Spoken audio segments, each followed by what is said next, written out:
My stepfamily lived in my fully paid for multi-million-dollar mansion while treating me like a squatter in my own house. My stepdad told me to act like a grateful guest or leave. I calmly left, completely forgetting to mention I had secretly set up security cameras and the entire property was legally mine because of my mother's hidden trust. I am 25 years old. And I honestly believe that the deepest, most agonizing pain a human being can experience is the realization that the people you were forced to call family have viewed you as a completely disposable financial instrument for almost your entire life. I don't know why, but I think I was just born too incredibly trusting. My mom passed away exactly 5 years ago from a very rapid, aggressive cancer. It was, without a single shred of a doubt, the single most devastating moment of my life. My mom was my absolute everything. My hero, my protector, my best friend.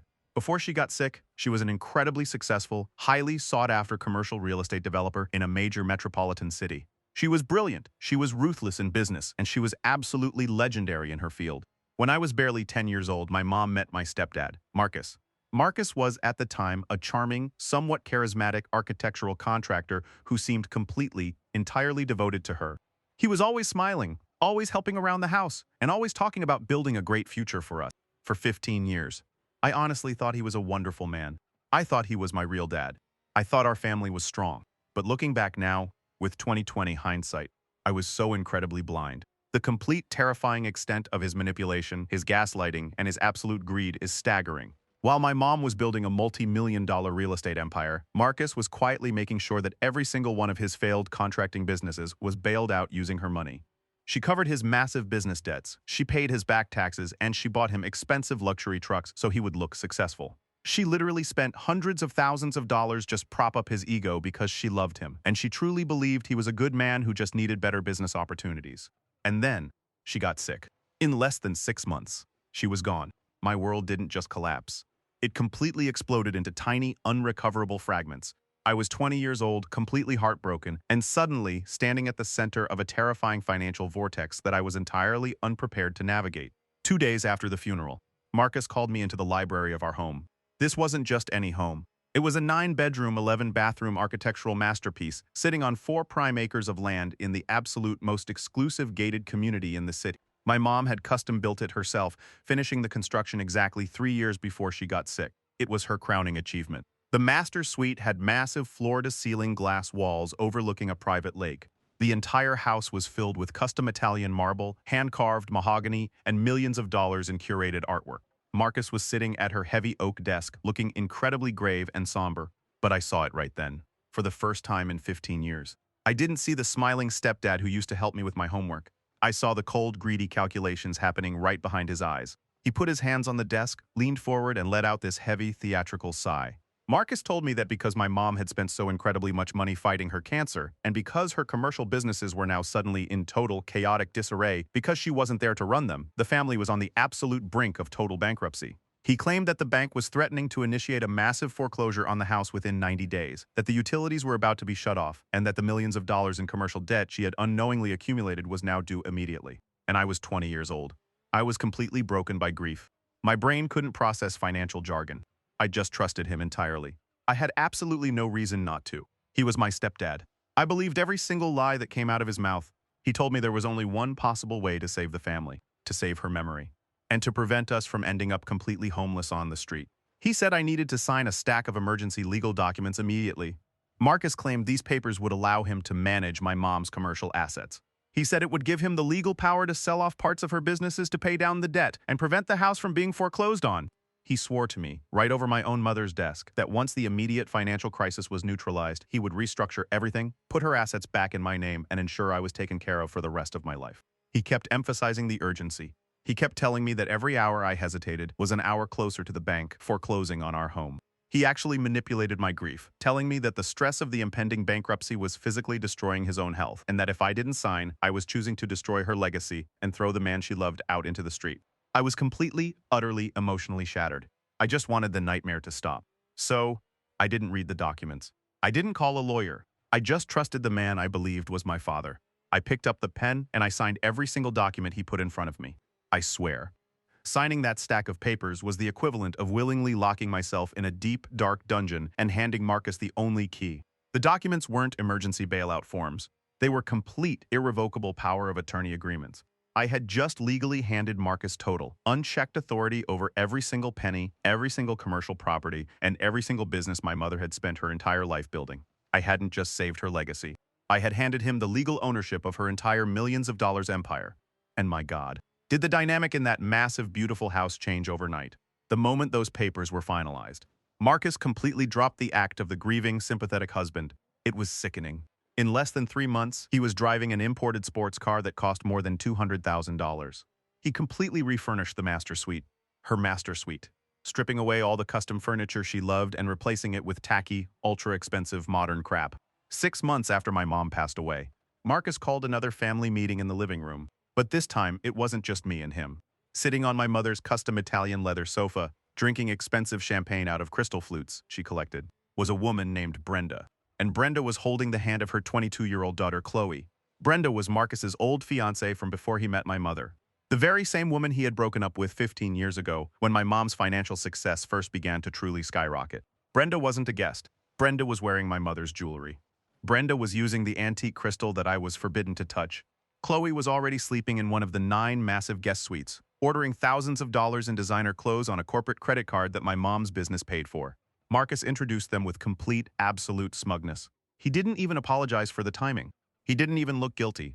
Marcus told me that because he was working himself to the absolute bone managing my mom's catastrophic financial mess, he needed real emotional support. He announced that he had officially married Brenda a week ago and that Brenda and Chloe were now permanently moving into the mansion to take their rightful places as the heart of the family. And in less than 6 months, I went from being the only deeply loved child in a happy, wealthy home to being an absolutely invisible, deeply resented ghost. I was told I needed to move all of my things out of my second-floor bedroom because Chloe wanted to use that specific room as her content creation studio. I was physically forced to move down into the dark, partially finished guest suite in the basement. I wasn't allowed to eat dinner at the massive mahogany dining room table with them because Marcus claimed Brenda and Chloe needed private family time to adjust to their new environment. And worse. While Marcus, Brenda, and Chloe were living a life of absolute obscene luxury, driving 6-figure cars, going on expensive vacations, and hosting lavish parties, I was told that the family was still technically in bankruptcy. Marcus refused to pay my college tuition. I was told I couldn't have a corporate car. I was essentially told I was lucky they were still feeding me and giving me a dark basement room to sleep in. For 4 agonizing years, I lived as a complete servant in my own home. I was invisible. I was gaslit every single day, and I was forced to watch my mom's entire fortune being completely dismantled by 3 completely parasitic, shallow people who hadn't contributed a single penny to its creation. I stayed because I had absolutely nowhere else to go. Marcus controlled every single penny of my inheritance, and I truly, deeply believed I was completely, utterly broke. I was trapped by my own naive trust. I thought that basement room was the bottom of the pit, but I had absolutely no idea how deep the darkness truly went. For exactly 4 agonizing years, I lived like an absolute ghost in the basement of my own mother's custom-built mansion. I worked a completely exhausting, low-paying tech support job just to afford my own basic groceries because Marcus refused to let me eat the expensive, imported food his new wife bought with my mother's money. Chloe, who was now 26 years old, treated me like her personal maid. She would literally drop her expensive, muddy designer shoes at the top of the basement stairs and demand I clean them. If I refused, Marcus would threaten to legally evict me, reminding me that he was the sole owner of the estate and that I was nothing more than a pathetic charity case. The absolute breaking point happened about 6 months ago. Chloe had decided to host a massive, incredibly loud pool party for about 50 of her entitled, wealthy friends. They were completely destroying the backyard, breaking expensive patio furniture, and leaving empty bottles all over my mother's pristine gardens. I walked upstairs from the basement and quietly asked Marcus if he could just ask them to keep the noise down, as I had to wake up at 5 o'clock in the morning for my tech job. Marcus didn't just say no. He completely humiliated me.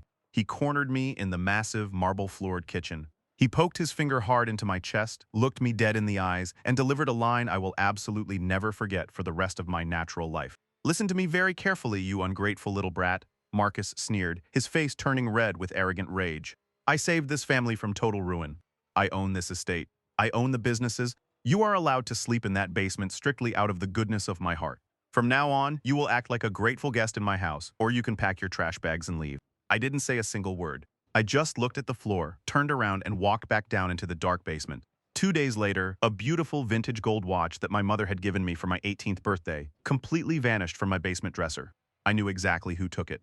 One of Chloe's drunk friends had wandered downstairs during the party and stolen the absolute last piece of my mother I had left. Because I worked in tech support and understood networking, I decided I was going to completely secure my space. I bought 6 high-definition, micro-sized security cameras. I planned to hide them in the air vents and behind the bookshelves in my basement room. But because the wireless signal in the massive stone basement was terrible, I had to run a physical Ethernet cable up through the interior walls to connect to the main router, which was located on the second floor in my mother's old home office. It was a Tuesday afternoon. Marcus, Brenda, and Chloe had taken one of the 6-figure luxury cars to an expensive country club for lunch. I crept up to the second floor, walked into my mother's massive office, and pulled back the heavy oak paneling inside the master networking closet to run my cable. When I pulled the wood panel away, I accidentally knocked loose a false floorboard hidden directly underneath the networking rack. Underneath the floorboard was a heavy, fireproof steel lockbox covered in a thick layer of dust. I pulled it out. My hands were physically shaking. I recognized the combination dial instantly. It was the exact lockbox my mother used to keep in her old apartment before she married Marcus. I spun the dial to her birthday. Exactly 4 numbers. It clicked open with a heavy metallic thud. Inside was a massive stack of pristine, highly confidential legal documents that my mother had completely, intentionally hidden from Marcus before she died. I sat right there on the hardwood floor of the networking closet and began reading, and my entire universe completely, violently shifted. Marcus had lied about absolutely everything. My mother's commercial real estate businesses were never in debt. They were generating millions of dollars in pure, unadulterated profit. The bankruptcy was a complete, fabricated illusion Marcus created to panic a grieving 20-year-old into signing away operational control of the secondary companies. But the absolute most world-shattering document in that box was the official, notarized deed to the multi-million-dollar mansion. My mother was a completely brilliant, ruthless businesswoman. She loved Marcus, but she wasn't stupid. Exactly 3 years before she got sick, she placed the entire 4-acre estate, along with a massive, untouchable $50 million liquid trust fund, into an absolute, irrevocable, ironclad trust. The trust explicitly stated that Marcus had absolutely zero legal right to the property. He was never on the deed. He was never on the mortgage. The documents I signed 4 years ago only gave him control of her commercial LLCs. The mansion, the land, and the entire $50 million fortune automatically, legally transferred entirely to my sole name the exact second I turned 25 years old. And I had turned 25 exactly 3 weeks ago. I was sitting on the floor of my mother's office reading the official legal documents, realizing that I was an actual multimillionaire. And the 3 complete arrogant parasites living upstairs were legally nothing more than high-end squatters in my absolute domain. I didn't scream. I didn't run to the country club and confront them. The heavy, suffocating grief I had carried for 5 entire years completely evaporated, replaced by an incredibly dark, freezing cold sense of absolute vengeance. I didn't just wire my basement for security that afternoon. Over the next 3 days, while they were out spending what they thought was their money, I completely wired the entire, massive 9-bedroom mansion. I installed microscopic high-definition audio and video cameras in the living room, the custom kitchen, the massive dining room, and the main hallways. I didn't just want them out of my house. I wanted to record exactly how they treated my property and how they talked about my mother behind my back so I could use it to completely, utterly destroy them in a federal court of law.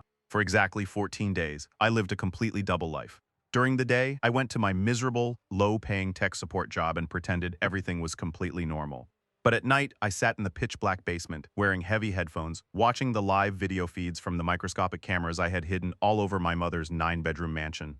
What I saw and heard on those recordings completely, permanently erased any tiny, lingering shred of humanity I might have still held for Marcus.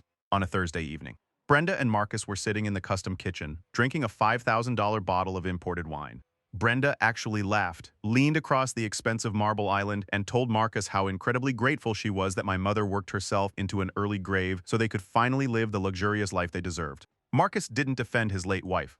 He just smirked, kissed Brenda's hand, and entirely agreed.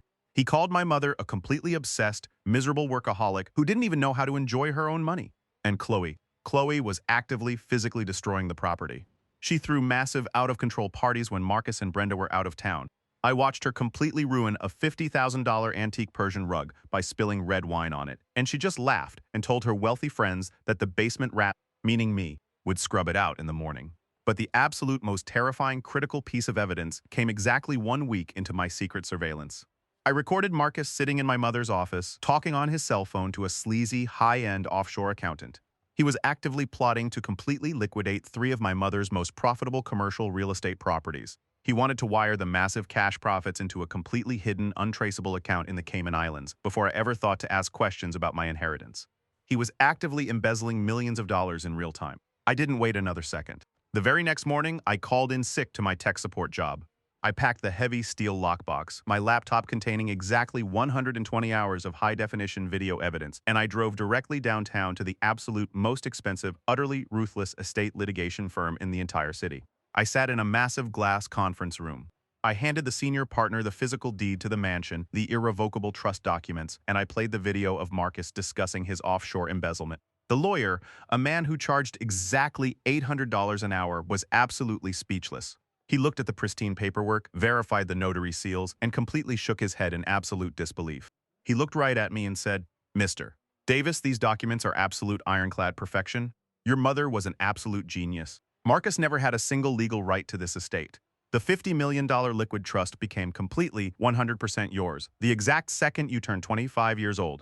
And because Marcus has been using the commercial LLCs as his own personal piggy bank to fund a luxury lifestyle, he hasn't just breached his fiduciary duty. He has committed massive, felony-level grand larceny and wire fraud." I told the lawyer exactly what I wanted to do. I didn't want a quiet, polite settlement. I wanted an absolute catastrophic legal explosion. We spent the next 3 days quietly moving the massive $50 million liquid trust into a highly secure, completely private banking portfolio under my sole name. Marcus had absolutely no idea the money even existed, so he couldn't touch a single penny of it. Then, the universe handed me the absolute perfect opportunity to strike. It was a Sunday evening. I was sitting in the basement reading a book when Marcus completely kicked my bedroom door open without even knocking. He was wearing a custom-tailored suit, completely red in the face, and he looked incredibly annoyed. He didn't even say hello. He just pointed his finger at me and delivered his final, arrogant ultimatum. He told me that Chloe had officially decided she wanted to turn the entire basement into a private luxury home theater and wine tasting room for her friends. He said my presence was completely ruining the aesthetic of the house. He looked me dead in the eyes and said, "You have exactly 48 hours to pack your pathetic little trash bags and get out of my house. I am completely done subsidizing your miserable existence. Leave your house keys on the kitchen counter by Tuesday morning, or I will have the local police physically drag you off my property for trespassing." I looked up at him. I didn't cry. I didn't beg for mercy. I just let a very slow, completely cold smile spread across my face. "Okay, Marcus," I said quietly. "I will pack my bags. I will be completely gone by Tuesday morning." Marcus actually looked a little surprised that I didn't fight back, but his absolute towering arrogance completely blinded him. He just scoffed, called me a complete loser, and slammed the basement door shut. He thought he had finally, completely won. He thought he was throwing a broke, helpless 25-year-old kid out into the street to starve. He had absolutely no idea that I wasn't packing my bags to run away.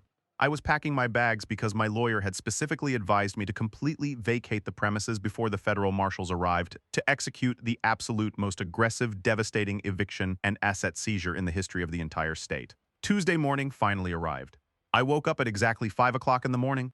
I didn't make a single sound. I packed my few cheap clothes and my laptop into 3 heavy black trash bags, exactly like Marcus had arrogantly ordered me to do.